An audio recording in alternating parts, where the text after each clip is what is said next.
see that. So there was an analogy of a giraffe before you came, Correct. Prof. And I just want to give you the picture, and then maybe this can help your question or rather answer. If you were shown a picture of a long-necked animal in the bush with little horns and long eyelashes, what would you imagine that animal was? Well, definitely anything with a long neck is either a giraffe or that animal in Latin America, South America. These are the only two animals. So when you look at this thing, you're sure it's a giraffe. It can't be it has a long else. neck. All right. It cannot be anything else. Well, perhaps ODM is not what they're telling us it is. Please carry on. But it can be something else. Okay. If you go by Jaramogi Oginga Odinga, it can be Moi.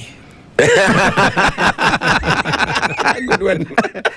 Yeah, that's what he told us. Jaramogi Oginga Odinga was a giraffe. So anyway, let's put it this way. I started by saying that our best wishes from the People's Liberation Party, which I belong to our brothers in ODM. What they are going through is essentially normal because when the party leader is gone and there is no declared formidable candidate, political parties will either enter a moment of disarray or they will actually collapse and fizzle out, and that is scientific. You can start with Kano. Without Moi, it's gone. You can start with the Democratic Party. Without Kibaki, is gone. PNU is gone. NAC was gone, and NAC has now come back as PLP because of Mother Karua's candidacy and her profile as a party leader. Jubilee is struggling. With the coming of Matiang'i as a possible candidate, it is beginning to gain some traction. So it was expected that ODM would get into some trouble. But at the same time, the big question has always been, why do Kenyan parties, compared, let's say, to the Chinese Communist Party or the South African, ANC, or Tanzania's CCM, why do our parties crumble? Right. They crumble because they are special purpose vehicles, which are packed immediately the leader is elected or is not elected and has no ambition. That's one.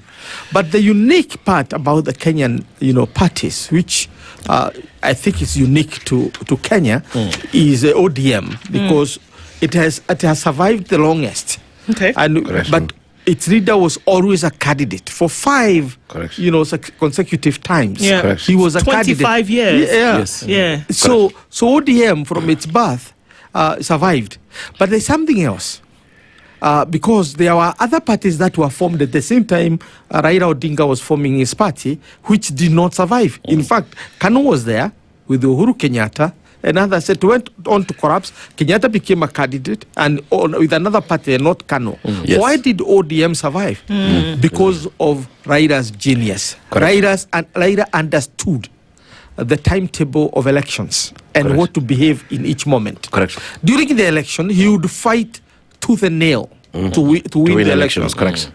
But immediately the election is over, he would switch to the governing phase. And the governing phase is the time when resources are coming from the state. Interesting, true. And therefore, he would engineer this, kind of post-election anxiety, upheaval, whatever, to force a power sharing so that he has, in whichever form, his party is in the government. Right.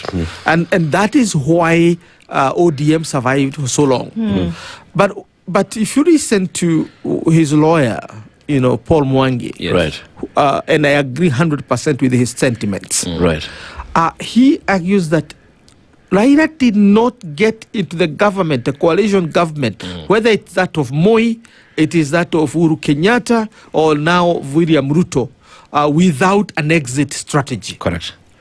And it is the exit strategy that enabled him to be a candidate every year, and at the same time to be, to be in a government that comes after the election. How did that happen?